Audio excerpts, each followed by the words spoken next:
1. Define value engineering. Value engineering is a systematic approach to analyzing product functions to reduce cost without sacrificing quality or performance. It focuses on eliminating unnecessary features or inefficiencies. The process evaluates each component's contribution to customer value. Non-value-added activities are redesigned or removed. Value engineering is often used within target costing initiatives. Cross-functional collaboration is essential for identifying cost-saving opportunities. The goal is to enhance value-to-cost ratio, ensuring products meet customer expectations while maintaining profitability. J. Calculate target operating income per unit and target cost per unit.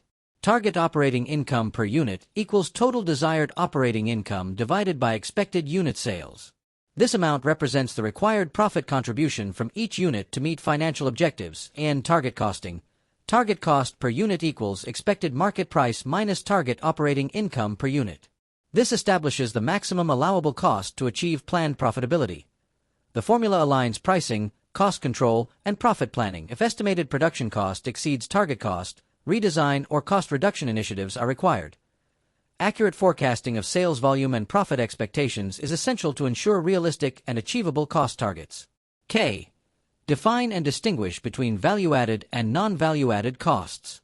Value-added costs increase the worth of a product or service from the customer's perspective. These activities directly contribute to product functionality, quality, or performance. Non-value-added costs do not enhance customer value. Examples include rework, inspection, storage, waiting time, and unnecessary movement. Value-added analysis aims to eliminate waste and inefficiencies. Reducing non-value-added costs improves profitability without harming product quality. Continuous improvement initiatives such as lean management focus on maximizing value-added activities while minimizing waste. L. Define cost plus target rate of return pricing. Cost plus target rate of return pricing sets price by adding a markup designed to achieve a specified return on investment, ROI. The markup covers operating expenses and desired profit. Selling price is calculated as total cost per unit plus a markup based on invested capital and target ROI. The formula ensures recovery of costs and attainment of financial performance goals. This method is commonly used when demand is stable and cost information is reliable. However, it may overlook customer willingness to pay and competitive market conditions if applied rigidly. M. Calculate the price elasticity of demand using the midpoint formula. Price elasticity of demand measures the responsiveness of quantity demanded to a change in price. It is calculated as the percentage change in quantity demanded divided by the percentage change in price. The midpoint formula avoids bias by using averages. Elasticity equals Q2 minus Q divided by Q plus Q2 / 2 divided by P2 minus P divided by P plus P2 / 2. This method provides consistent results regardless of direction of change. Elasticity is typically expressed as an absolute value. Understanding elasticity helps managers predict customer response to price changes and make informed pricing decisions. N. Define and explain elastic and inelastic demand. Demand is elastic when the absolute value of elasticity is greater than 1. Quantity demanded responds proportionally more than price changes.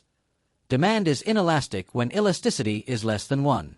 Quantity demanded changes proportionally less than price.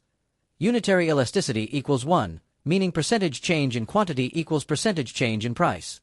Availability of substitutes, necessity of product, and proportion of income spent influence elasticity. Elasticity classification helps firms assess pricing power and revenue impact of price adjustments. O. Estimate total revenue given changes in prices and elasticity. Total revenue equals price multiplied by quantity sold. Changes in price affect total revenue differently depending on elasticity. If demand is elastic, a price decrease increases total revenue. A price increase reduces total revenue. If demand is inelastic, a price increase increases total revenue. A price decrease lowers revenue. Managers estimate expected quantity changes using elasticity to forecast revenue impact. Accurate elasticity-based forecasting supports strategic pricing and profit optimization decisions. P.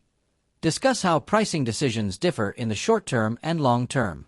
Short-term pricing decisions often focus on covering variable costs and maximizing contribution margin. When excess capacity exists, Firms may accept lower prices as long as incremental revenue exceeds incremental cost. Long-term pricing must cover total costs, including fixed costs and capital investment. Sustainable pricing ensures adequate return on investment and long-term viability.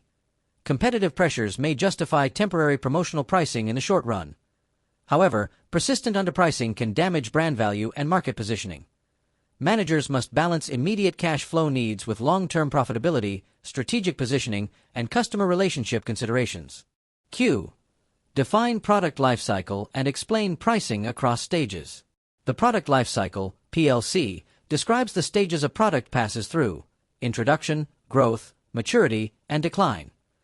Introduction stage involves high development costs and uncertain demand.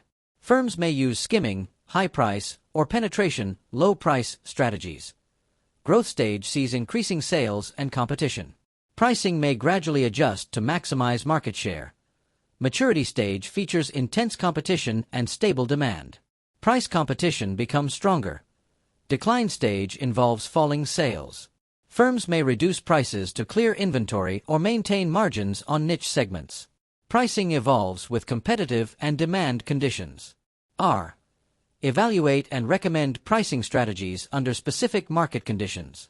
In highly competitive markets with elastic demand, competitive or penetration pricing may be appropriate.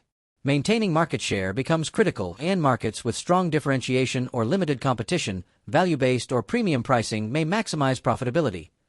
During economic downturns, flexible pricing or promotional discounts may stimulate demand. When capacity is constrained, higher pricing may optimize limited output.